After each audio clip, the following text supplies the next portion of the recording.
Bismillahirrahmanirrahim. Assalamualaikum warahmatullahi wabarakatuh. Alhamdulillah ala ihsani wa syukru lahu ala taufiqihi wa amtinani. Asyhadu an la ilaha illallah wahdahu la syarika lahu ta'ziman li sya'nih wa asyhadu anna Muhammadan abduhu wa rasuluhu ila ridwanih. Allahumma salli alaihi wa ala alihi wa ashabihi wa ikhwani. Bapak dan Ibu yang dirahmati Allah Subhanahu wa taala, kita lanjutkan pembahasan kita dari Kitabun Nikah dari kitab Sahih Al-Bukhari. Kita masuk bab yang kelima, bab man hajara aw amila khairan litazwij imra'atin falahu ma nawa. Bab siapa yang berhijrah atau mengamalkan satu kebaikan dengan niat untuk menikahi seorang wanita, bagi dia apa yang dia niatkan. Bagi dia apa yang dia niatkan. Al-Imam Al-Bukhari membawakan sebuah hadis. Beliau berkata rahimahullahu taala, qala hadatsana Yahya bin Qaza'ah, qala hadatsana Malik an Yahya bin Sa'id an Muhammad bin Ibrahim bin Al-Harith an Alqamah bin Waqqas an Umar bin Khattab radhiyallahu anhu qala Nabi sallallahu alaihi wasallam, dari Umar bin Khattab, beliau berkata Rasulullah sallallahu alaihi wasallam bersabda, al-amalu bin niyyah, amal tergantung niat itu, atau amal dengan niat. Wa innama liimri'in manawa, dan sungguhnya kepada seseorang atau bagi seseorang apa yang dia niatkan. Faman kanat hijratu ilallahi wa rasulihi fa hijratu ilallahi wa rasulih. Siapa yang hijrahnya kepada Allah dan Rasulnya, yaitu karena Allah, fa hijratu ilallahi wa rasulih, maka hijrahnya kepada Allah dan Rasulnya. Faman kanat hijratu ila dunya yusibuha, adapun seorang berhijrah karena dunia yang ingin dia dapatkan, aw imra'atin yankihuha, atau untuk menikahi seorang wanita, fa hijratuhu ila ma hajara ilaih, maka hijrahnya kepada apa yang dia niatkan. Hadis ini hadis yang masyhur yang dikenal dengan hadis niat, ya. Hadis niat yang di mana Al-Imam Al-Bukhari membuka sahihnya dengan hadis tersebut, innamal a'malu bin niat. Hadis yang masyhur bahwasanya amal itu pasti dengan niat.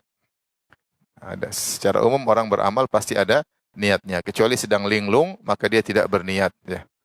Tapi kalau orang melakukan sesuatu, sadar, tidak linglung, dia pasti ada niatnya, kenapa dia begini, kenapa dia begitu. Sehingga niat itulah yang menggerakkan dia untuk beraktivitas. Bisa saja dia tidak berniat jika dia dipaksa, atau linglung, atau lagi gila, yaitu baru tidak berniat. Nah, karena setiap amal pasti ada niatnya, ada faktor pendorongnya, motivasi dalam dirinya, maka Rasulullah ingatkan, karena setiap amal pasti ada niatnya, maka seorang mendapatkan tergantung niatnya. Ini isyarat seorang jika ingin melakukan sesuatu, dia tanya dulu kepada dirinya, kamu ngapain melakukan itu? Kamu ngapain melakukan kebaikan ini? Apa niatmu, itulah yang kau dapatkan. Maka di sini ada hijrah. Rasulullah bagi hijrah menjadi dua, atau menjadi tiga. Yang pertama karena Allah dan Rasulnya, itu hijrah yang benar. Yang kedua hijrah karena dunia. Maka Rasulullah mengatakan, faman kanat hijratu ilallahi wa rasulih, dan hijrah adalah amal yang hebat, ya, makanya sering digandengkan dengan iman, ya. Alladzina amanu wa hajaru wa jahadu fi sabilillahi bi amwalihim wa anfusihim. Dalam Al-Quran banyak Allah menggandeng antara iman, hijrah dan jihad. Antara iman, hijrah, dan jihad. Sehingga Rasulullah SAW ketika menyampaikan kaedah setiap amalan tergantung pasti ada niatnya, secara sederhana hadis ini maknanya setiap amal pasti ada niatnya, karena nggak ada orang beramal tanpa niat. Kemudian kalau gitu pahala sesuai dengan apa? Niat. Kemudian Rasulullah kasih sampel, contoh, sehingga dengan contoh ini kita bisa paham. Nah, Rasulullah contohkan satu amalan yang sangat agung, yaitu amal hijrah. Hijrah amal yang sangat agung. Sampai Rasulullah pernah berkata kepada Amr bin As, "Ama ta'lam ya Amr, annal Islama yahdimu makana qablahu wa anna al-hijrata tahdimu makana qablaha." Bahwasanya Islam, kalau orang masuk Islam, maka seluruh dosa-dosa yang lalu dihapuskan, dan kalau ada orang hijrah, maka dosa yang lalu juga dihapuskan. Maka di sini hijrah ada dua ternyata. Bentuk pelaksanaannya sama. Sama-sama berpindah dari Mekah menuju Madinah. Sama-sama meninggalkan kampung halaman menuju kota yang baru namanya kota Madinah. Tetapi ternyata orang yang melaksanakan hijrah itu niatnya macam-macam. Niatnya macam-macam. Ada yang niatnya karena Allah dan Rasulnya, sehingga dia berhijrah kepada Allah dan Rasulnya. Ini yang pahalanya sempurna. Ternyata ada yang hijrahnya karena dunia. Ya mungkin pergi ke sana karena takut masalah atau karena ingin berdagang, karena dunia. Setelah itu karena dunia pun ada lebih spesifik. Yang ketiga yaitu karena wanita. Karena wanita. Aw imra'atin yang kihuha. Atau dia hijrah karena ada wanita yang dia incar di Madinah. Sehingga dia berhijrah bukan karena Allah, tapi karena ingin menikahi wanita tersebut. Maka hijrahnya pahalanya sesuai dengan apa yang dia niatkan. Taib. Hadis ini masyhur, ada kisah namanya seorang dikenal dengan Muhajir Ummi Qais. Muhajir Ummu Qais. Muhajir Ummu Qais, ya.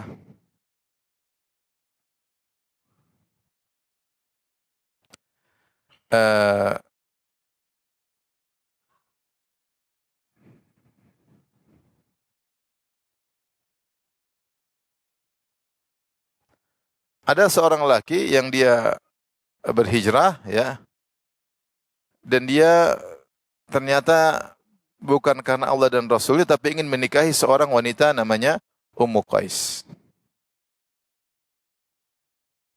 Orang ini dikenal dengan Muhajir Ummu Qais, yaitu yang berhijrah karena Ummu Qais. Datang dalam sebagian riwayat, ya, kata Ibnu Mas'ud radhiyallahu taala anhu, ya. Kata, saya sampaikan lafal dari Ibnu Hajar, beliau berkata, wa qissatu Muhajir Ummu Qais rawaha Sa'id Ibnu Mansur. Hadis riwayat Sa'id bin Mansur. Beliau berkata, akhbarana Abu Muawiyah anil A'mash an Syaqiq bin Abdullah an Syaqiq an Abdullah, itu Abdullah bin Mas'ud. Berkata, man hajara ya bataghi syai'an fa innama lahu dzalik. Siapa yang berhijrah karena mencari sesuatu, maka sesuai yang dia inginkan. Hajara rajulun yatazawwaj imra'atan yuqalu laha Ummu Qais. Ada seorang berhijrah untuk menikahi seorang wanita namanya Ummu Qais. Fakana yuqalu lahu, maka orang ini dikenal dengan Muhajir Ummi Qais, yaitu hijrah karena Ummi Qais. Hadis riwayat Tabrani. Hadis riwayat Sa'id bin Mansur. Kemudian At-Tabrani meriwayatkan dalam jalan yang lain dari Al-A'mash dengan lafal kana fina rajulun khataba imra'atan. Kata Ibnu Mas'ud, ada salah seorang di antara kami melamar seorang wanita. Yuqalu laha Ummu Qais. Wanita tersebut namanya Ummu Qais, dikenal dengan Ummu Qais. Fa abat an tatazawwajahu hatta yuhajir. Maka wanita ini tidak mau menikahi, tidak mau menerima lamaran lelaki tersebut sampai lelaki tersebut berhijrah ke dia. Akhirnya fahajara, akhirnya dia pun berhijrah bukan karena Allah dan Rasul, tapi untuk menikah dengan siapa? Ummu Qais. Fatazawwajaha, maka dia pun menikah dengan Ummu Qais. Fakunna nusammihi Muhajira Ummi Qais, maka kami menamakan lelaki ini dengan Muhajir Ummi Qais. Si Muhajir Ummi Qais. Siapa sini namanya Ummu Qais? Ibu-ibu ada? Muhajirnya ada enggak? Maka kami menamakan dia Muhajir Ummu Qais karena dia muhajir. Muhajir artinya orang yang berhijrah. Muhajir tetapi bukan karena Allah Rasul, tapi karena Ummu Qais. Wa hadza isnadun sahihun ala syarti syaikhain. Maka ini riwayatnya sahih sesuai dengan kriteria Sahih Bukhari, Sahih Muslim. Lakin laisa fihi anna hadits al-amal siqasi bisababi dzalik. Tetapi di sini Ibnu Hajar mengatakan hadis inamal a'mal buniyat tidak ada kaitannya dengan Nabi tidak bawakan hadis ini karena kisah Muhajir Ummi Qais, tetapi ada orang dikenal dengan Muhajir Ummi Qais, ya. Taib. Bagaimana hukum seorang berhijrah karena ingin menikahi seorang wanita? Boleh atau tidak? Boleh atau tidak? Boleh atau tidak? Boleh. Berhijrah dari Jakarta ke Bandung, ada akhwat di sana, boleh nggak? Ada janda di sana menikahi Ummu Qais, boleh tidak? Boleh, boleh, cuma belum tentu berani kan, cuma boleh. Jadi seorang boleh menikah, pergi safar kemana saja untuk menikah, boleh atau tidak? Boleh. Dia berpindah tempat karena ada wanita solehah ingin dia nikahi, hukumnya boleh, nggak ada masalah. Yang jadi masalah di sini kata Imam Ibnu Hajar rahimahullahu taala adalah bukan karena dia berhijrah untuk menikah, itu adalah hal yang boleh. Yang jadi masalah dia pergi menuju wanita tersebut dalam bentuk seakan-akan sedang berhijrah. Sehingga orang yang melihat seakan-akan dia berhijrah padahal dia tidak berhijrah. Adapun seorang pindah tempat tinggal karena ada wanita dia ingin nikahi, karena ingin berdagang, karena ingin dekat orang tua, boleh-boleh saja. Tetapi yang tercela di sini karena ketika dia pergi seakan-akan dia sedang berhijrah, sehingga orang memandang dia sedang melakukan amal soleh, yaitu amal soleh hijrah, ternyata niatnya untuk cari wanita. Dia tidak berdosa, tetapi dia tidak mendapatkan pahala hijrah. Tapi kalau dia mengesankan seakan-akan berhijrah, maka dia berdosa karena dia mengesankan kepada orang sedang beramal soleh, ternyata niatnya duniawi. Baik. Jadi kondisi orang yang berhijrah karena wanita ada beberapa. Perhatikan sini. Kondisi pertama, perhatikan. Kondisi pertama, dia memang berhijrah, ingin pindah rumah karena ingin menikahi wanita. Dia tidak bilang saya sedang berhijrah, tapi memang dia terus terang kepada orang-orang, kepada massa atau kepada publik, saya ingin pindah rumah karena saya ingin menikah seorang wanita. Maka ini boleh atau tidak? Boleh. Seperti dia mau dagang di sana, pindah rumah, dia ingin dekat orang tua, pindah rumah, pingin dekat sukunya, kabilahnya, pindah rumah, nggak ada masalah. Ini yang pertama. Yang kedua, dia melakukan kegiatan seakan-akan kegiatan amal soleh, yaitu kegiatan hijrah, ternyata niatnya untuk menikahi seorang wanita. Maka ini tercela. Ternyata niatnya murni untuk menikahi seorang wanita. Maka ini tercela karena dia jalan dengan bentuk seperti sedang beramal soleh. Seperti seorang keluar bawa senjata, seakan-akan mau jihad, ternyata dia tidak mau jihad. Ternyata dia niat lain. Ya. Seperti seorang datang ke pengajian bawa buku, seakan-akan mau pengajian, ternyata mau nazar akhwat misalnya.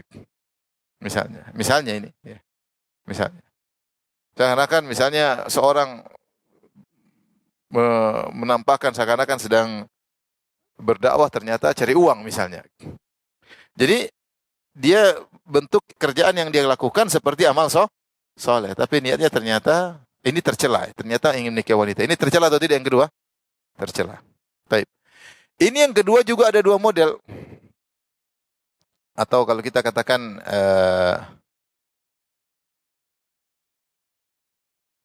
model ketiga ini lebih ringan ya, atau yang kedua tadi murni dia bentuknya hijrah tapi murni niat untuk cari wanita. Model ketiga bercampur. Dia ada niat hijrah tapi sekalian ingin nikah. Ini model ketiga. Dia benar-benar ingin berhijrah, meninggalkan negeri kufur menuju negeri Islam supaya dia bisa baik agamanya, tapi dia punya niat mendompleng yang dia domplengkan untuk menikah juga sekaligus. Seperti ini bagaimana?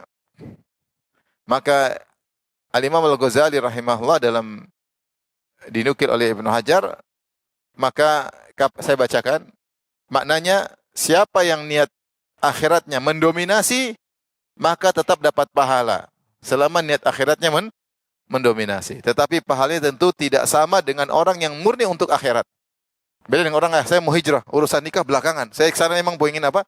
Selamat agama saya. Nanti mau nikah nggak nikah, mau dagang di sana urusan belakangan. Dia nggak ada urusan dengan wanita, tidak ada urusan dengan apa dagang. Dia pengen hijrah murni, ini pahalanya sempurna. Adapun orang yang dari awal sudah pasang niat, saya pengen hijrah sekaligus pengen nikah, maka di sini pahalanya tetap dapat pahala selama pahala akhirat mendominasi, tetapi pahalanya lebih sedikit. Adapun kalau ternyata tujuan untuk wanita mendominasi, hijrahnya ya ada tapi sedikit, lebih mendominasi karena pingin kawin, maka dia tidak mendapat pahala. Demikian juga kalau seimbang 50% hijrah, 50% mau kawin juga tidak dapat pahala. Apalagi kalau ternyata dunia lebih mendominasi. Saya bacakan. Wakhtar al-Ghazali dalam Fathul Bari jilid 1 halaman 18. Al-Ghazali memilih fima yata'allaqu bi thawab, perkara terkait dengan pahala, annahu idza kana al-qasdu dunyawi huwal aglab lam yakun fihi ajrun. Kalau ternyata tujuan duniawi, niat duniawi lebih mendominasi, maka tidak ada pahala. Ini penting dalam hidup kita. Ini kaidah. Adapun masalah hijrah ini masalah contoh saja. Awid-dini ujira biqadri, atau ketika dia berhijrah ada niat duniawi dan ada juga niat agama, maka dia dapat pahala sesuai dengan kadar niat apa? Agamanya. Kalau dia agamanya lebih mendominasi, dapat pahala sesuai dengan kadar niat agamanya. Jadi kalau duniawi lebih dominasi tidak ada pahala, kalau agama lebih niat akhirat lebih mendominasi dapat pahala tapi sesuai dengan kadar. Wa in tasawaya fataraddadal qasdu baina syai'ain fala ajra. Kalau ternyata sama 50% untuk akhirat, 50% karena akhwat, tidak dapat pahala.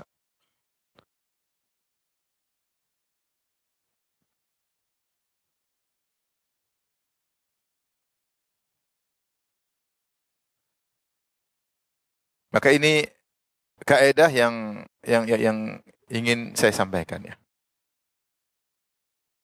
Dan kalau kita terapkan lagi di sehari-hari, banyak hal. Terkadang seorang tidak bisa menyempurnakan niat akhiratnya. Dia terkadang tercampur dengan duniawi. Ini banyak ya. Contoh seorang ternyata kerja sebagai imam masjid, ada gajinya. Nah, ketika jadi imam masjid, niatnya apa ini? Kalau murni duniawi, dia nggak dapat pahala. Tapi kalau dia bilang, ya saya juga jadi imam, saya juga ingin dapat pahala, ada gaji ya, alhamdulillah ya. Maka lihat, kalau dia pikirannya sejak awal sudah ingin jadi imam karena ingin dapat pahala, yang mengimami masyarakat sekaligus ingin dapat gaji, ini berarti niatnya tercampur. Kalau niat gaji mendominasi, ada pahala nggak? Nggak. Kalau niat imam mendominasi, dapat pahala nggak? Dapat. Tetapi tidak sempurna. Lain halnya sejak awal, saya ingin imam, saya nggak urusan gaji. Dia nggak ada pikiran gaji. Gaji ya pasti saya dapat, saya nggak urusan. Dapat ya dapat. Saya nggak, niat dia memang ingin jadi apa? Imam karena ingin mengimami orang-orang sholat agar pahalanya banyak. Seperti ini pahalanya sempurna. Sama contoh misalnya orang yang buka pondok. Pondok tapi tidak murni sosial. Tapi pondok tersebut, apa namanya? Kalau cari duit namanya apa? Ya bisnis ya. Apa? Komersial ya. Susah lah. Komersil ya. Komersil ya. Seperti saya ada pondok di apa namanya ada pondok, kemudian seperti di Papua ya, waktu ada pembukaan peresmian gedung, wali-wali murid hadir semua. Saya bilang ini yayasan yang ngurus pondok ini, saya juga termasuk pembina. Saya bilang ini yayasan orang kaya nih. Satu penjual emas, satu pedagang, satu ini. Mereka tidak ambil untung sama sekali. Yang ngurus ini nggak ada untung sama sekali. Ini kalau ada dana masuk pun akan kembali kepada kemaslahatan pondok. Untuk gaji-gaji guru supaya sekolah bisa berjalan, untuk kenaikan kualitas upgrade kualitas sekolah. Adapun orang-orang yang sini nggak ada, bahkan mereka sering nombok. Ini saya ngomong begitu supaya orang tahu ternyata pondok itu memang bukan komersil. Ada pondok juga yang saya nasihati komersil. Saya ingatkan, ingat kalau pondok komersil, selama antum niatnya lebih orientasi akhirat, antum masih dapat pahala. Tapi kalau antum orientasinya dunia, mendominasi niat akhirat, nggak ada pahala. Nggak ada pahala. Apakah boleh kita komersil dengan pondok? Boleh-boleh saja kalau boleh. Tetapi kalau niatmu duniawi murni, nggak dapat pahala. Atau niatmu duniawi mendominasi, tidak dapat pahala. Maka ini penting bagi sebagian kawan-kawan yang mungkin punya, ya dalam tanda kutip ya, usaha dengan apa? Pondok yang ada nilai-nilai apa? Nilai-nilai akhiratnya. Seorang misalnya jual buku, dia bikin buku, niatnya cari duit, nggak dapat pahala. Tapi kalau dia niat saya ini akhirat ya, ada untung ya, saya untuk makan, untuk bisa nulis lagi misalnya, maka dapat pahala tidak? Dapat pahala. Selama niat akhiratnya mendominasi. Apalagi dia nggak ada si jual, untung dia nggak ambil sama sekali. Nggak ambil, sudah. Untung untuk kemaslahatan kantor, untuk orang-orang yang menyalin, untuk yang ya namanya orang juga kalau nggak diatur maka nggak jalan. Ya, sudah, saya nggak ambil sama sekali. Nah, ini pahalanya sempurna. Sama seperti orang misalnya sambil haji dia berdagang. Boleh atau tidak? Boleh. Allah mengatakan, "Laisa 'alaikum junahun an tabtagu tidak mengapa kalian ketika sedang berhaji kalian juga berdagang. Am tabtagu fadlan min rabbikum. Tidak mengapa bagi kalian ketika sedang berhaji kalian mencari karunia Allah." Ini dalil Bosnya boleh berhaji sambil berdagang. Dulu waktu saya zaman kuliah, banyak teman-teman saya dari Rusia, kita hajian mereka jualan. Mereka bawa pisau Rusia, bawa macam-macam. Mereka buka buka lapak di Mina. Dulu tidak begitu ketat seperti sekarang. Kalau sekarang buka lapak di Mina, besoknya sudah masuk di buka lapak di penjara. Kalau dulu aman, orang jualan buka lapak. Jadi mereka sambil sambil haji mereka dagang. Boleh, boleh. Selama itu bukan mendominasi. Bukan saya berhaji untuk berdagang, tapi saya berhaji niatnya karena haji sekaligus saya mau berdagang. Boleh atau tidak? Boleh. Selama niat haji mendominasi. Sama halnya sekarang yang travel. Travel itu kan ada nilai akhiratnya. Ya. Kalau niatnya murni duniawi, nggak dapat pahala. Kalau niat duniawi mendominasi juga tidak dapat pahala. Urusan niat hanya Allah yang tahu. Tapi ketika seorang niat ukhrawi lebih kuat, maka dia akan benar-benar memperhatikan adab-adab dalam travel. Misalnya dia berusaha agar jamaah bisa umrohnya benar. Agar jamaah umrohnya ikhlas. Supaya didapat, agar dia ketika ditanya oleh Allah di akhirat hisab dia bisa selamat. Adapun kalau seorang hanya duniawi yang penting marketing, orang sudah umroh disuruh ria. Ayo, tadi umrohnya bagaimana cerita? Sehingga marketing laris tapi kasihan orang ini. Iya enggak? Akhirnya dia pamer bahwasanya saya sudah umroh sama Ustadz Firanda misalnya. Jadi akhirnya kasihan dia, kasihan. Nah, kita seorang membimbing atau seorang milik travel dia harus menjaga nilai akhirat harus lebih utama. Jika ingin dapat pahala. Apalagi kemudian dia niat dengan travel tersebut untuk pembiayaan terhadap sekolah misalnya, anak-anak yatim misalnya, atau untuk agar pekerjanya bisa punya pemasukan supaya menghilangkan atau mengurangi pengangguran. Banyak niat, kita nggak tahu. Tapi maksudnya dalam kehidupan ini ada perkara-perkara yang itu bercampur antara duniawi dengan apa? Ukhrawi. Maka hati-hati.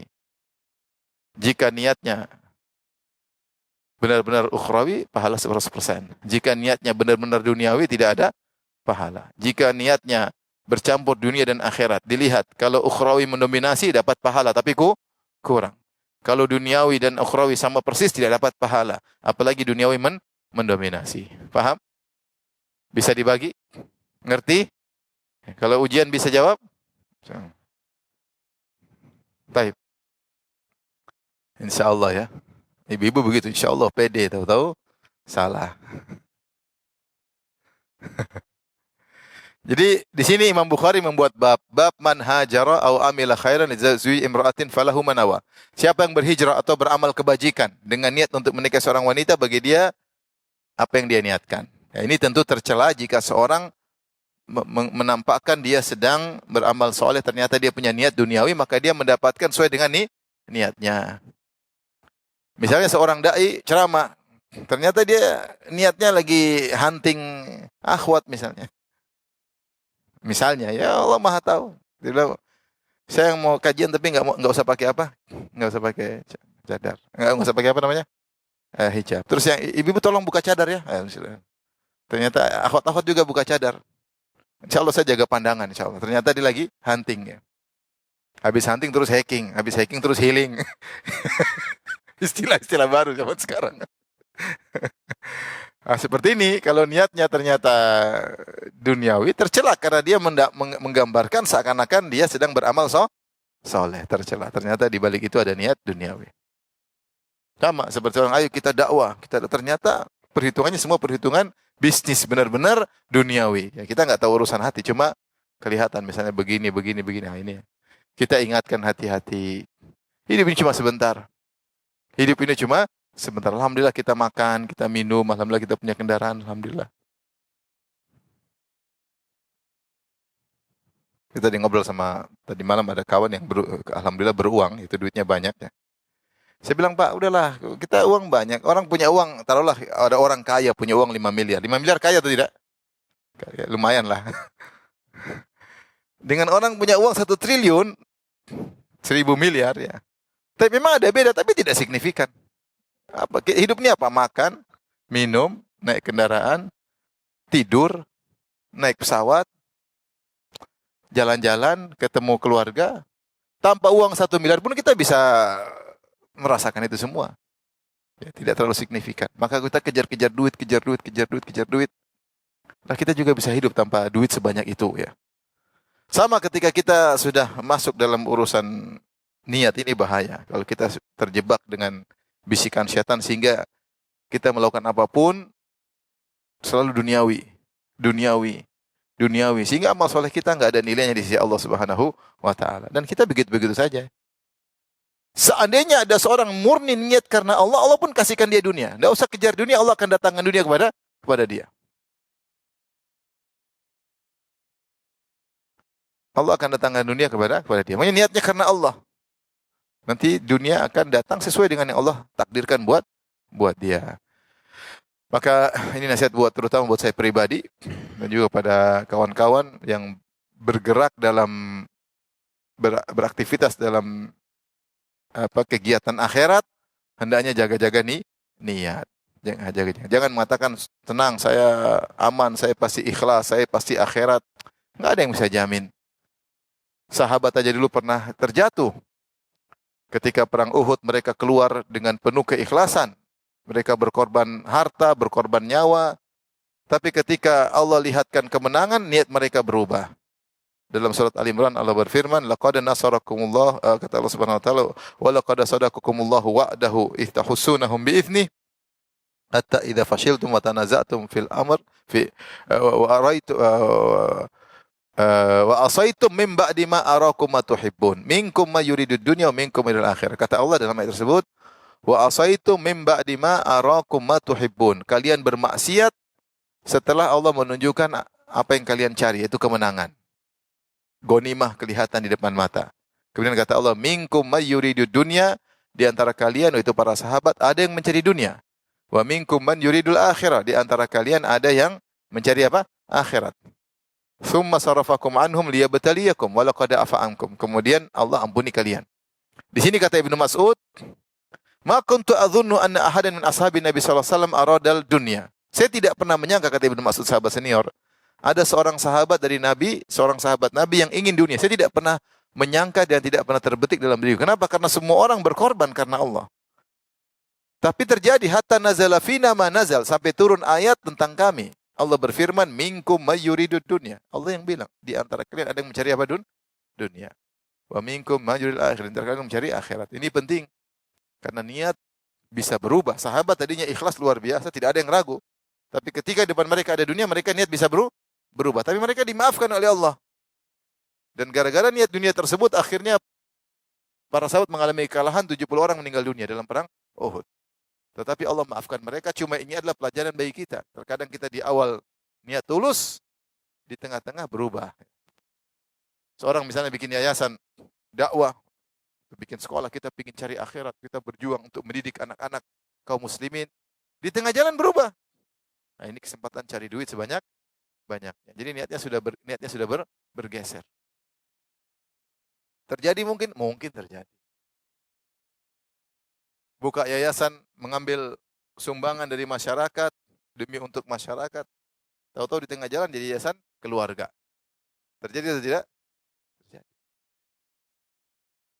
Maka tidak ada yang merasa aman akan hal ini. Maka ini meskipun kisahnya terkait dengan hijrah, tapi ini hanyalah sampel agar kita waspada. Kita yang hidup cuma sementara, kita ingin punya pahala, deposit pahala yang sangat banyak di akhirat kelak. Jangan sampai niat-niat duniawi akhirnya mengurangi pahala kita atau menghapuskan pahala kita. Baik.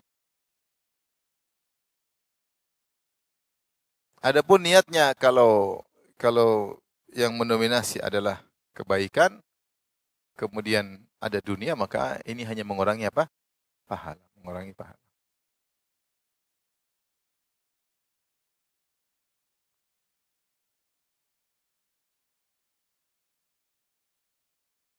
Kita lanjutkan bab berikutnya. Babu tazwijil mu'sir alladhi ma'ahul Qur'an wal Islam. Fihi Sahal bin Sa'ad an Nabi sallallahu alaihi wasallam. Bab tentang menikahnya seorang yang duitnya enggak ada atau kekurangan uang, tetapi dia punya hafalan Quran dan dia juga muslim. Dia juga muslim. Tapi duit kurang, miskin.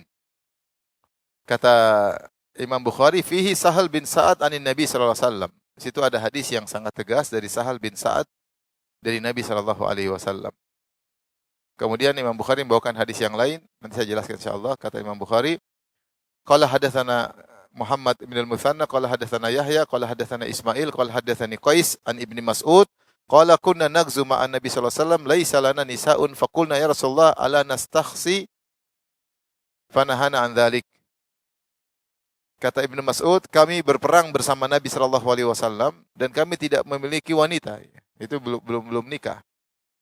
Faqulna ya Rasulullah, kami berkata ya Rasulullah, ala nastakhsi, tidakkah kami mengkebiri diri kami?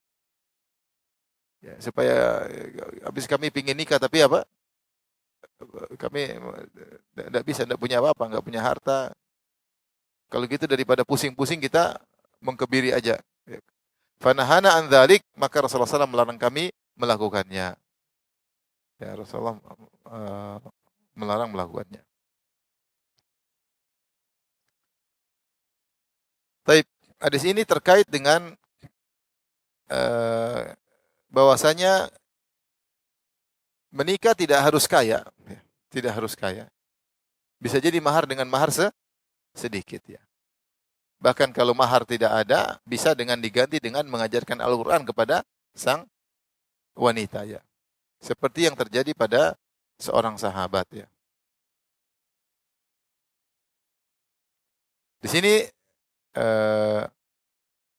Imam Bukhari membawakan hadis dari Sahal an Sa'ad. Hadis ini hadis yang kisah tentang seorang wanita yang datang kepada Nabi kemudian menawarkan dirinya untuk dinikahi oleh Rasulullah sallallahu alaihi wasallam. Maka Rasulullah sallam melihat ke atas ke bawah, ternyata Rasulullah sallam tidak ingin menikah dengan wanita tersebut, tapi Rasulullah sallam hanya diam, tidak menjawab. Jadi wanita yang menawarkan diri, Rasulullah tidak menyambut tawaran tersebut. Maka ada seorang sahabat berkata, "Ya Rasulullah, illam takun laka biha haja fazawijniha." Ya Rasulullah, kalau memang engkau tidak ingin nikah dengan wanita tersebut, nikah buat saya aja Rasulullah. Itu akhwat buat saya aja ya. Engkau tidak mau buat saya aja. Maka Rasulullah SAW mengatakan, kau punya apa? Dalam riwayat dia mengatakan, saya punya, kata Rasulullah SAW, saya punya izar, sarung. Ada yang lain ya, cuma satu ini aja. Saya mau jadikan mahar, kalau sebagai mahar pakai apa? Miskin ya, enggak ada apa. Kata Rasulullah SAW, iltamis walau khataman min hadid, cari meskipun cincin besi. Rasulullah suruh cari yang bernilai. Kemudian kata dia enggak ada. Intinya enggak ada. Dia mau nikah tapi enggak punya apa-apa, miskin. Maka Rasulullah bilang, kau bisa baca Quran enggak? Ada. Dia ternyata punya hafalan Quran. Ya.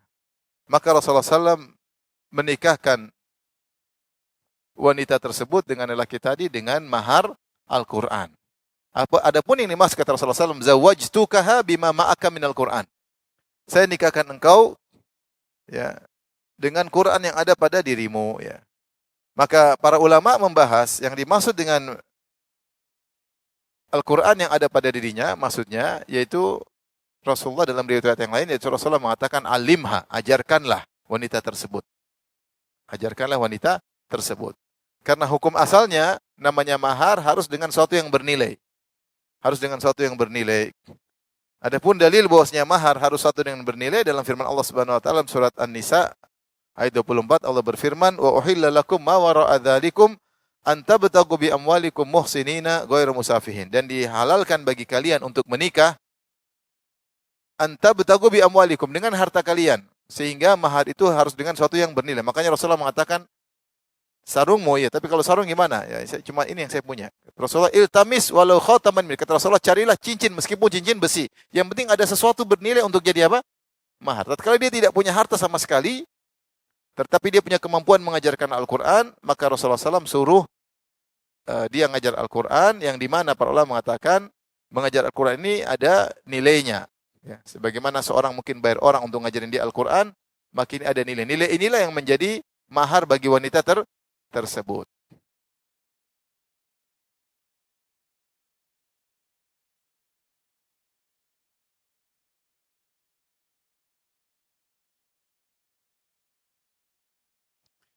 Maka pendapat jumhur ulama 4 mazhab, tidak boleh seorang menikah dengan wanita tanpa mahar. Dan mahar tersebut harus yang bernilai. Ya. Namun dan ini datang dalam beberapa riwayat menjelaskan bahwasanya Allah Subhanahu wa taala atau Rasulullah SAW menyuruh dia untuk mengajarkan ya.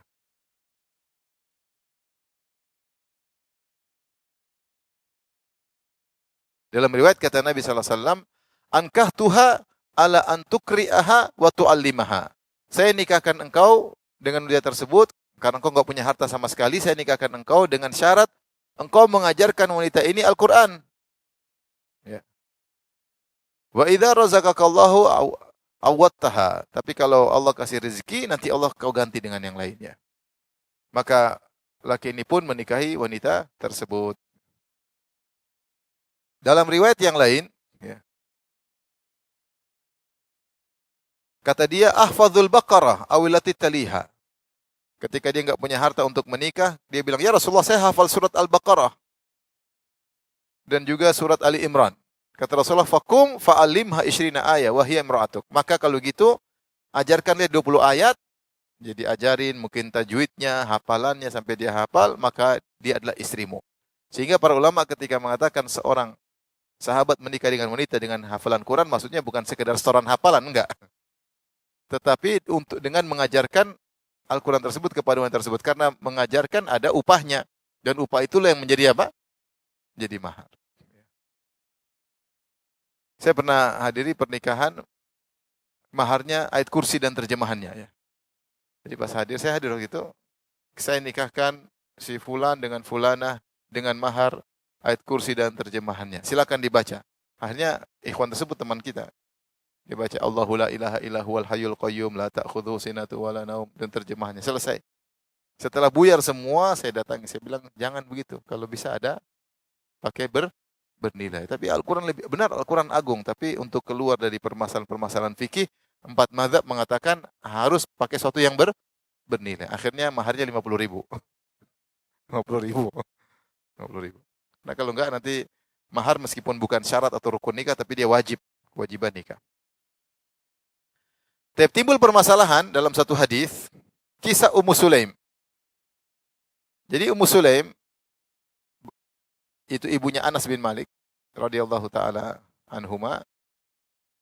Ummu Sulaim punya suami namanya Malik, tapi Malik kafir. Meninggal dalam kondisi kafir. Ummu Sulaim dengan Malik punya anak namanya Anas bin Malik. Tapi Malik kafir dan meninggal dalam kondisi kafir. Maka itu Ummu Sulaim dilamar oleh Abu Talha Al-Ansari radhiyallahu anhu, sahabat yang sangat mulia. Ya. Maka apa ketika dilamar oleh Abu Talha masih kafir. Melamar Ummu Sulaim, maka Ummu Sulaim berkata, "Wallahi ma misluka ya Abu Talha yurat." Wahai Abu Talha, lelaki seperti engkau tidak boleh ditolak lamarannya. Lelaki seperti dia, Abu Talha orang kaya, orang terkenal, orang terpandang di kaum Ansar. Gimana kalau ngelamar ditolak? Kata Ummu Sulaim dengan kata-katanya yang bijak, lelaki seperti kau siapa yang mau tolak?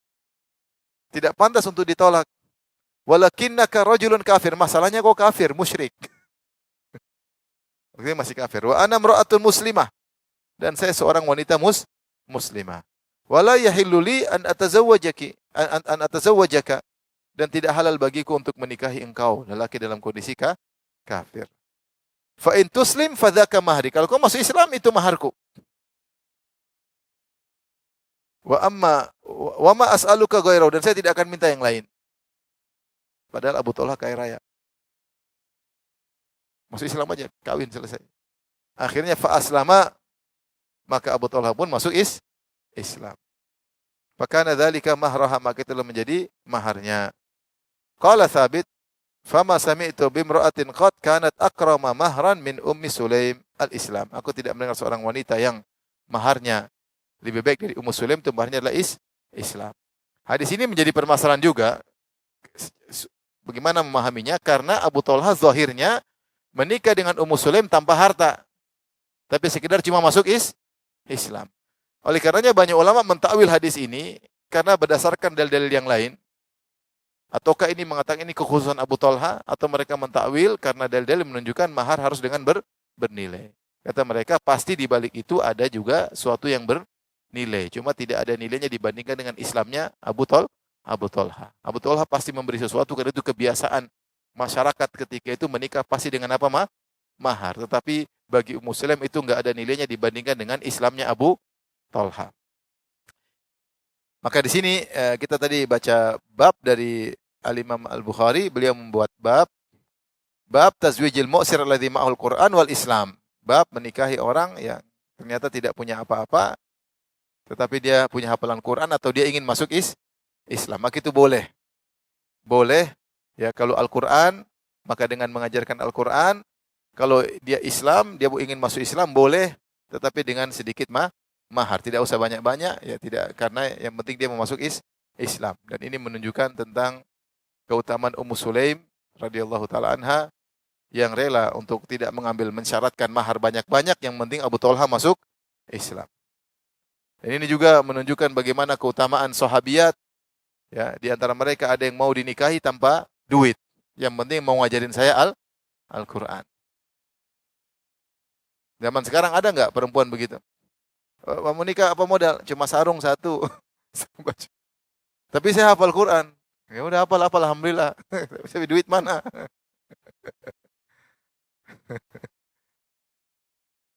Dulu ada wanita begitu nikah tanpa. Zaman dulu saya masih dapati. Saya juga pernah dengar Syekh Utsaimin cerita ada seorang menikah orang Saudi dengan wanita Saudi yang maharnya 1 real. 1 real berapa? 4.500. Saya pernah menghadiri pernikahan, maharnya cuma Kutaib, itu kitab kecil, harganya mungkin 2 real. Itu kawan nikah dengan mahar kitab ini, ya, kitab kecil cuma 2 real harganya. Tapi ada wanita yang mau menerima. Ya, ada yang menerima. Saya sendiri dulu cuma 140.000. Berapa? 140.000. Saya ngobrol sama orang Saudi. Kamu udah nikah? Saya bilang sudah. Maharmu berapa? Saya bilang 140.000. 140.000 zaman itu mungkin 70 real. Dulu real masih 2.000. 70 real. Benar, benar saya bilang. Kata dia, kalau saya begitu saya langsung nikah 4. 70 real, 70 real, 70 real.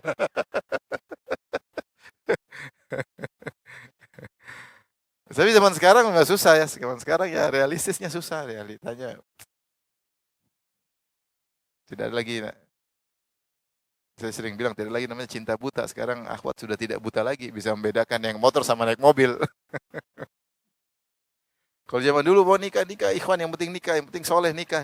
Kita hadir. Ada yang 2 real aja mahar. Nikah. Oh, sekarang berat. Semakin berat bagi ikhwan untuk menikah. Ya.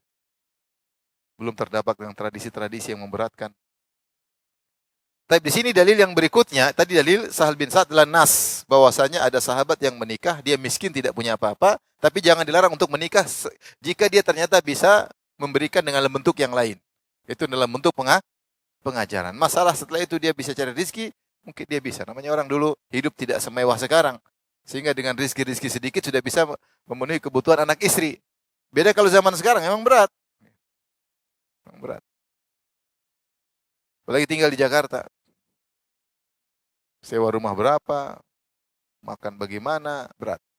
Tapi zaman dahulu, nggak punya apa-apa masih bisa nikah, karena dia bisa kasih makan istrinya. Kerja sedikit sudah bisa kasih makan istrinya. Mungkin ambil kayu, jualan sudah bisa kasih makan istrinya. Dan istri juga tidak ke salon seperti sekarang. Sekarang ke salon, terus kemana lagi Bapak-Bapak? Setelah ke salon kemana? Ke mall, ya terus ke mall. Kemana lagi coba? Hah? Kemana ibu-ibu?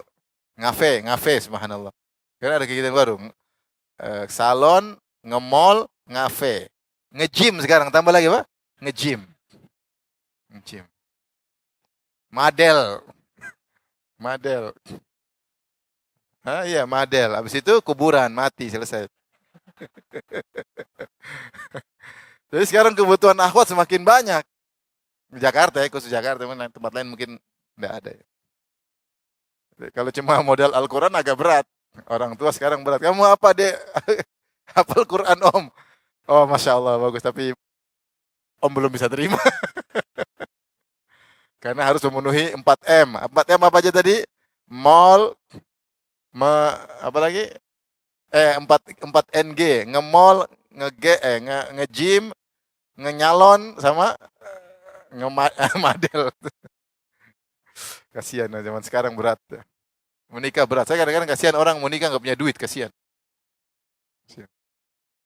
Mau nikah duit nggak ada. Duit nggak ada. Kita masih mending di negara luar negeri lebih berat lagi. Sebagian orang luar negeri berat sudah, menikah kayak mustahil. Saya datang ke sebagian daerah, ya, nikah harus biaya sekian, sekian, sekian, sekian. Dan itu banyak di orang-orang luar negeri. Tidak semudah kita di tanah air. Ya. Kita bicara aja misalnya di Arab Saudi. Arab Saudi berat. Saudi mau nikah, mahar paling tidak 30.000. Itu normal. 30.000 real. 30 real sekarang berapa? 120 juta. Itu baru mahar. Ada yang 50.000, ada yang 100.000, tergantung kebiasaan mereka. Ya, tentu ada yang murah, tapi saya bicara rata-rata. Itu belum sewa rumah. Belum kredit mobil. Waduh, kadang seorang nikah 7 tahun baru lunas utangnya. Ngeri, susah. Indonesia lebih mudah. Di Turki kemarin juga mereka bilang kalau nikah sekian, sekian, sekian. Mahal. Biayanya sekian, sekian, sekian, sekian.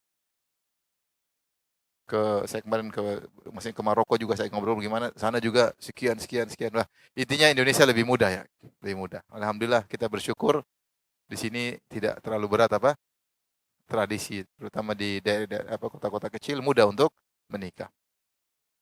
Hadis yang kedua tentang kisah Ibnu Mas'ud, dia berkata, "Kunna nagzu ma'an Nabi sallallahu alaihi wasallam," kami berperang bersama Nabi sallallahu alaihi wasallam dan kami tidak punya wanita, kami tidak punya harta ya. Maka karena kami tidak punya harta, ya, kami ingin dikebiri. Ya.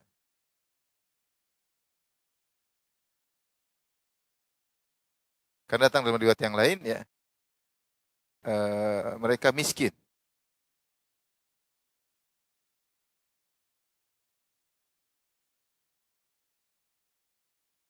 Ini dari riwayat yang dibawakan oleh dalam riwayat yang tadi kita bacakan, dia mengatakan Ibnu Mas'ud, "Walaisa lana nisa," kami tidak punya istri.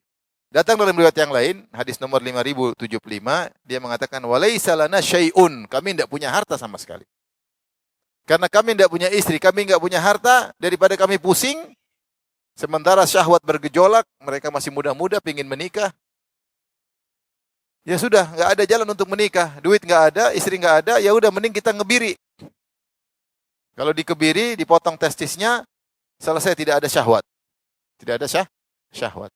Maka kami minta izin untuk dikebiri kepada Nabi sallallahu alaihi wasallam. Fanahana an dzalik, maka Rasulullah SAW pun melarang kami.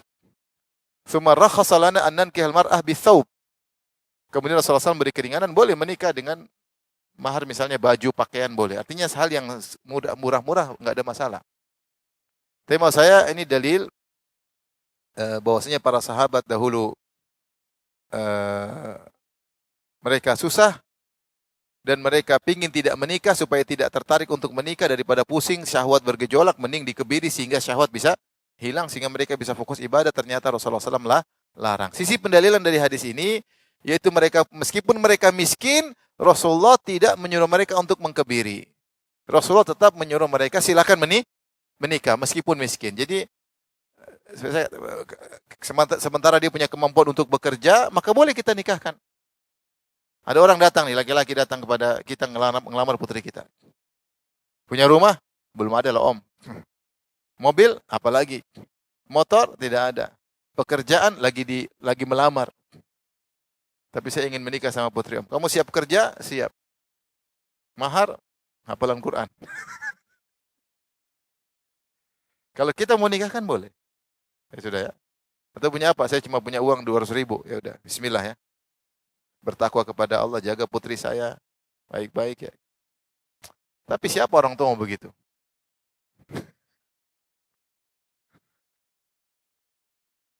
Siapa? Apalagi sekarang pernikahan sudah merupakan suatu gagah-gagahan, ya enggak? Mantunya siapa? Belum kerja ya, belum kerja.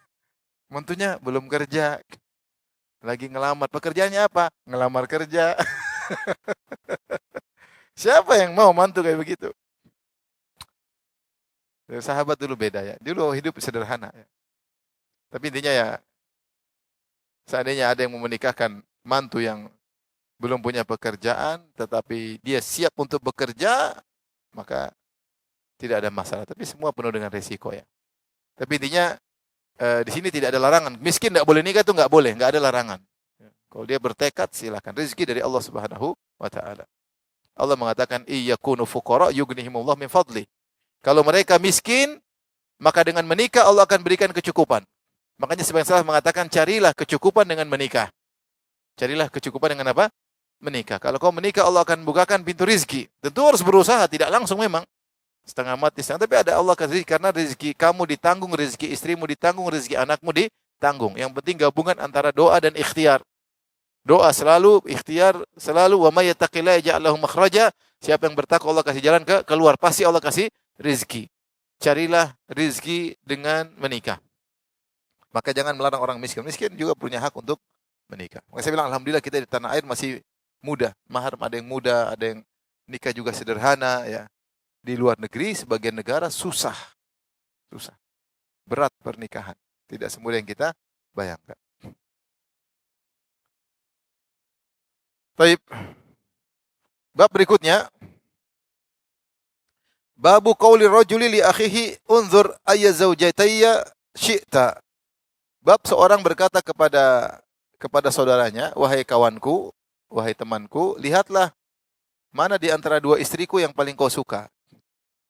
Hatta anzila laka anha, sampai saya mengalah, saya ceraikan, setelah habis masa iddahnya kau nikahi. Rawahu Abdurrahman bin Auf. Hadis diriwayatkan dari Abdurrahman bin Auf. Hadis ini diisyaratkan disebutkan oleh Al-Bukhari. Saya bacakan hadisnya. Al-Imam Bukhari Abu Abdullah rahimahullah berkata, qala hadatsana Muhammad ibnu Katsir an Sufyan an Humaid at-Tawil qala sami'tu Anas bin Malik. Kata Humaid at-Tawil, aku mendengar Anas bin Malik berkata, qala qadima Abdurrahman bin Auf. Datanglah Abdurrahman bin Auf ke kota Madinah. Itu berhijrah dari Mekah Madinah. Fa akhan Nabi sallallahu alaihi wasallam bainahu wa baina Sa'ad bin Rabi' al-Ansari al-Khazraji ya. Maka Nabi mempersaudarakan antara Abdurrahman bin Auf dengan Sa'ad bin Rabi'. Wa indal Ansari imra'atan, dan ternyata Sa'ad bin Rabi' punya dua istri. Fa arada alaihi an yunasifahu ahlahu wa malahu. Maka Sa'ad bin Rabi' menawarkan kepada Abdurrahman bin Auf, hartaku saya bagi dua, setengah buat kamu, setengah buat saya. Ini uang saya 2 miliar, 1 miliar buat kamu, 1 miliar buat saya. Kira-kira demikianlah. Ini rumah saya 2, 1 buat kamu, 1 buat saya. Setengah 50% dia mau kasih ke saudaranya. Bukan cuma hartanya, istrinya pun dia tawarin. Istri saya 2, kau lihat mana yang kau suka, silakan ambil. Faqala Abdurrahman bin Auf berkata, barakallahu laka fi ahlika wa malik. Dia menolak. Dia mengatakan semoga Allah memberkahi engkau pada istrimu, keluargamu dan juga pada hartamu. Duluni ala suq, tunjukkan saja saya mana pasar. Akhirnya ditunjukkan kepada pasar Bani Qainuqa, yaitu pasar yang ngelola orang Yahudi. Fa atas suqa farabiha syai'an min aqid. Maka dia pun datang ke pasar, kerja sana, kerja sini, kerja sana. Akhirnya dapat keuntungan berupa akid. Akid itu susu yang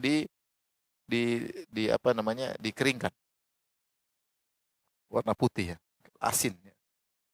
Wa syai'an min saman. Kemudian juga dapat keuntungan berupa saman, itu minyak saman. Fara'ahu Nabi SAW ba'da ayyam. Beberapa hari kemudian Rasulullah lihat dia. Wa alaihi wadharun min sufrah. Ternyata bajunya ada bekas minyak wangi. Qala mahyam ya Abdurrahman, ada apa ini? Kok ada bekas minyak wangi di bajumu? Sebagian ulama mengatakan, dulu minyak wangi wanita dengan wanita lelaki berbeda. Minyak wangi lelaki zaman dahulu tidak berwarna tetapi baunya kencang. Minyak wangi wanita berwarna tapi baunya kurang kencang. Nah ini jadi masalah. Kok Abdurrahman ada minyak wangi perempuan di bajunya? Apa salah pakai minyak wangi? Ini kok ada minyak wangi perempuan dipakai? Akhirnya jelaskan tazawwaj, dia baru mungkin dekat sama istrinya, akhirnya minyak wanginya terpindahkan. Aku menikahi seorang wanita Ansariyah. Qala fama sukta, apa maharnya? Qala wazna nawatin min dhahab, yaitu sekitar 3 dirham lebih. Faqala awlim walau bisyah. Bikinlah walimah meskipun hanya menyembelih seekor kambing. Hadis ini hadis yang luar biasa ya, tentang bagaimana sikap ithar, mendahulukan saudara daripada diri sendiri. Ya. Jadi di antara metode Nabi SAW menghadapi krisis ekonomi ketika itu karena banyak orang-orang muhajirin berpindah dari Mekah menuju Madinah dan mereka miskin. Mereka tinggal di Mekah dengan kebiasaan mereka berdagang sehingga mereka pindah ke kota Madinah banyak masalah. Masalah pertama, masalah mata pencaharian. Di Madinah mata pencahariannya berkebun, sementara mereka ahlinya berdagang. Terus mereka nggak punya modal juga kalau mau berdagang. Krisis kedua terkait dengan cuaca. Mekah dengan Madinah berbeda. Mekah selalu cenderung stabil.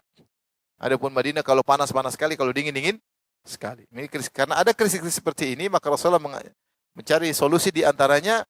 Rasulullah SAW mempersaudarakan si fulan dengan si fulan, si fulan dengan si fulan. Seorang muhajiri dipersaudarakan dengan seorang ansari. Demikian. Supaya mereka saling memperhatikan secara khusus. Secara umum mereka bersaudara, tetapi mereka dipersaudarakan secara spesifik agar saling memperhatikan.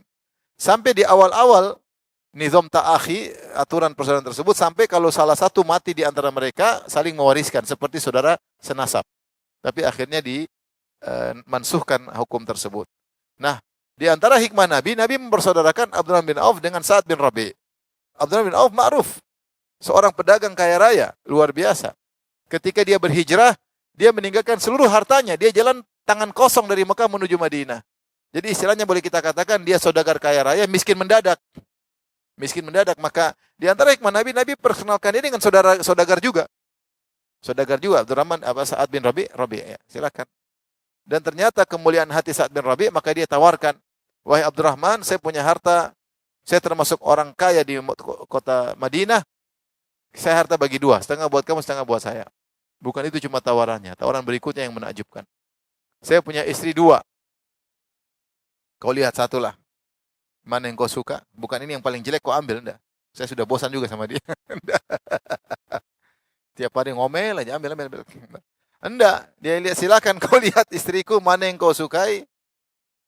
Kalau kau suka, saya ceraikan. Tentunya dia sudah bicara sama istrinya, ya, demi untuk saudara. Karena nikah semua butuh apa? Biaya. Mungkin orang juga mau dilamar juga takut karena orang asing macam-macam. Makanya dia tawar, istriku dua, kau lihat mana yang kau suka, ambil. Maka ini Imam Bukhari membuat bab yang menakjubkan. Dia mengatakan tadi bab, ya.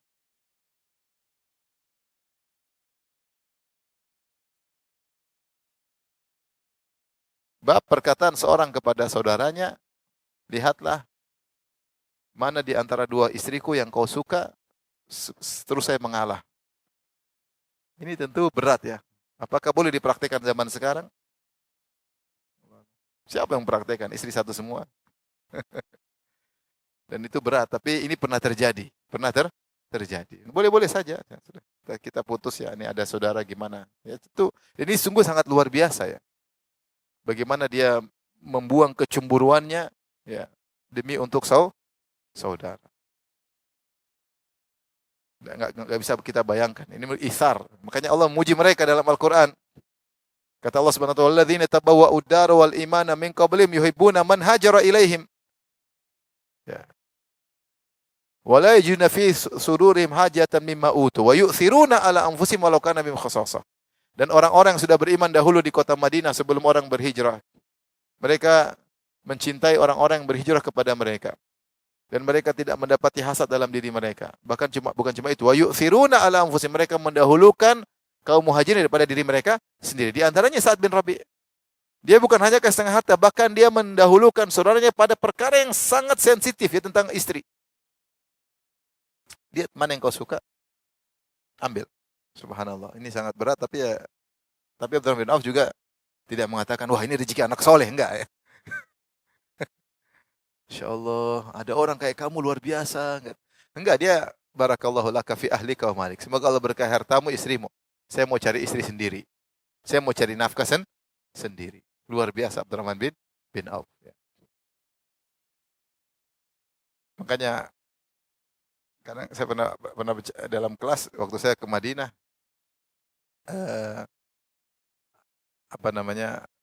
kita ngobrol di kelas sama guru kita dari Madinah, sehingga timbul pembicaraan. Kita udah lama di Madinah, ya. Sebagian orang udah lama di Madinah, tetapi kenapa belum ada yang nawarin setengah harta sama istrinya? Mana kaum Ansar? Kita lagi cariin kaum Ansar, mana kaum Ansar yang menawarkan apa? Harta dan istrinya. Maka penduduk Madinah menjawab, kaum Ansar sudah pergi bersama orang Muhajirin yang kalau ditawarkan tidak terima. Kaum Ansar sudah pergi bersama kaum Muhajirin yang kalau ditawarin harta dan istri tidak menerima. Maka di sini Abdurrahman bin Auf akhirnya dia memilih untuk bekerja sendiri, dia masuk ke pasar, dan ketika itu memang orang Yahudi yang memegang ekonomi, yang pegang pasar orang Yahudi, namanya pasar Banu Qainuqa. Kemudian berdagang di situ, akhirnya punya untung. Beberapa hari dia sudah punya untung, bisa punya untung lebih dari 3 dirham. Ya sedikit, masih sedikit ya. Karena kita tahu 10 dirham 1 dinar. 1 dinar itu 4/4 gram emas. Kalau 3 dirham berarti kurang lebih 1/3, 3 dirham setengah, 3 dirham setengah, yaitu berarti 1/3 dinar. 1/3 dinar berarti kita itu 1 gram lebih. 1 gram lebih ya. 1 gram, 1,5 gram. Ya, 1 gram lebih. Jadi dia kasih mahar 1 gram emas lebih. Dan alhamdulillah diterima dan akhirnya menikah ya. Maka Rasulullah SAW ketemu dengan dia, ternyata dia ada bekas minyak wangi, maka Rasulullah bertanya, ada apa ini? Kata dia, saya telah menikah dengan wanita Ansariyah. Maka Rasulullah menasihati, aulim walau bisyah. Ya, hendaknya engkau membuat walimah meskipun dengan menyembelih seekor kambing. Ya. Hadis ini disebutkan oleh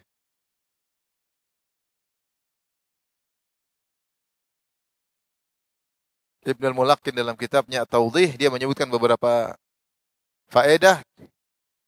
Dia mengatakan, fihi makana alaihi sadrul awal min hadhil ummah min al-ithar ala anfusihim. Ini ada faedah bagaimana dulu para generasi sahabat yang mereka mendahulukan saudara daripada diri mereka sendiri. Wa badlin nafsi li ikhwanihim kama wasafahumullahu ta'ala fi kitab. Bagaimana mereka mengorbankan diri mereka untuk saudara-saudara mereka. Sebagaimana Allah puji mereka dalam Al-Quran disebut wa yu'thiruna ala anfusihim. Allah puji mereka. Penduduk Madinah dipuji sampai dalam Al-Quran. Faedah yang kedua, jawazu ardi rajuli ahlahu ala ahli salah min ikhwanihi. Boleh seorang menawarkan kepada istrinya, mau enggak saya ceraikan kemudian kau nikah dengan ada orang soleh di sana. Orang ini baik, ya sudahlah. Daripada sama saya. Boleh. Boleh saja kalau sama-sama setuju. Tentu karena memandang hal tertentu. Berikutnya, la ba'sa an yanzura rajul ila al-mar'ah qabla an yatazawwaja. Boleh hukum nazar karena sebelum menikah lihat dulu. Makanya saat Birawi mengatakan lihat dulu. Kalau cocok, oke.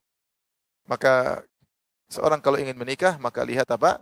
Calon wanita tersebut. Tentu dengan syarat-syarat atau peraturan dalam nazar. Di antaranya tidak boleh berkhalwat. Ya, tidak boleh berkhalwat. Di antaranya kalau bisa ditemani dengan mahramnya. Di antaranya yang dilihat adalah wajah dan tangan. Sebagian pendapat ada yang mengatakan boleh yang biasa terbuka ketika di hadapan mahramnya, itu maksudnya rambut, leher, kaki, betis, sekitar itu aja. Bukan kemudian suruh pakai baju ketat, kemudian celana di atas mata lutut, yang enggak. Ini berlebihan ya. Tetap kesopanan tetap ada karena belum tentu jadi ya. Di sekitar, tapi kalau dia ingin lihat rambut, ya ingin lihat apa namanya kaki boleh, kaki betis boleh, lengan boleh. Sebatas itu saja. Sebagaimana seorang wanita yang penuh dengan sopan santun ketika di hadapan mahram-mahramnya dia berpakaian seperti itu. Itu yang boleh dilihat. Lebih dari itu tidak boleh. Kemudian pembicaraan tidak boleh pembicaraan syahwat. Ya. Pembicaraan boleh berbicara terkait dengan kemaslahatan pernikahan. Kemudian juga di antara faedahnya, tanazzuhur rajul amma yubdhalu lahu. Seorang kalau bisa berusaha sendiri, tidak menolak hadiah, boleh. Dia tidak menolak hadiah kalau dia bilang ini enggak, saya enggak butuh, boleh. Ya, benar Rasulullah la yarudul hadiah, Rasulullah tidak menolak hadiah. Bahkan kalau hadiah pun sedikit Rasulullah terima untuk menyenangkan orang yang memberikan apa? Hadiah. Tapi kalau orang bersedekah mungkin ke sesuatu dan kita merasa tidak perlu, kita enggak usah ambil. Itu lebih afdal. Saya enggak perlu. Saya enggak perlu, alhamdulillah. Kalau kita perlu boleh-boleh saja, tapi lebih afdal mencari nafkah dengan kerjaan sendiri. Tanazzuhur rajul amma yubdhalu lahu wa yu'radu alaihi minal mal wa yu'radu alaihi minal mal wa ghairihi wal akhdhu bisyiddah ala nafsihi fi amri ma'ashihi. Boleh seorang tidak mengambil harta yang diberikan kepadanya, dan harta yang ditawarkan kepadanya dia tolak, dan dia memilih jalan yang keras, yaitu pingin cari dari hasil tangan sendiri, ya. Itu lebih afdal. Kemudian juga faedah annal aisha min matjarin aw sinaatin aula binazahatil akhlaq min al aish min as-sadaqat wal hibati wasyabihiha. Bahwasanya hidup dengan dagang sendiri, dengan punya hasil karya sendiri, jualan ini bikin apa ke tukang ke apa, itu lebih utama untuk menjaga akhlak daripada hidup dengan bersandar kepada sedekah atau pemberian orang lain. Kemudian juga di antara faedah mubasyaratul fudhala litijarat bi anfusihim. Maksudnya orang-orang mulia boleh jualan langsung. Jangan dia untuk menjaga kewibawaannya, saya enggak mau dagang langsung. Boleh orang dagang. Dagang boleh. Rasulullah juga dulu sebelum jadi nabi juga pernah berdagang. Abdurrahman bin Auf yang di Jannah surga juga berdagang. Wa tasarruf fil aswaqi fi ma'ashim. Dan boleh jalan ke pasar belanja, enggak ada masalah. Para nabi berjalan di pasar enggak? Berjalan di pasar tidak? Berjalan di pasar. Kalau perlu enggak ada masalah ke pasar beli ikan, beli apa, enggak ada masalah. Tawar-tawar ya. Boleh, tapi jangan bilang harga ustaz ya. Walaysa dzalika binaqsin lam. Ini tidak mengurangi harga diri mereka, martabat mereka, enggak. Dulu para solihin mereka ke pasar, mereka dagang, mereka jual beli, mereka beli, bahkan para nabi. Ketika orang kafir mengatakan mali hadzal rasul ya'kulu at-ta'am wa yamshi fil aswaq. Rasul macam apa ini kok makan makanan jalan di pasar? Padahal bukan cuma Nabi Muhammad yang jalan di pasar. Kata Allah, "Ma arsalna qablaka minal mursalina illa innahum la ya'kuluna at-ta'am wa yamshuna fil aswaq." Tidak ada nabi-nabi yang kami utus sebelum engkau kecuali mereka juga jalan di pasar. Mereka punya istri, mereka punya anak, mungkin mereka belanja di pasar. Enggak ada masalah. Demikian saja kajian kita. Insyaallah kita lanjutkan kesempatan yang lain. Wabillahi taufiq. Assalamualaikum warahmatullahi wabarakatuh.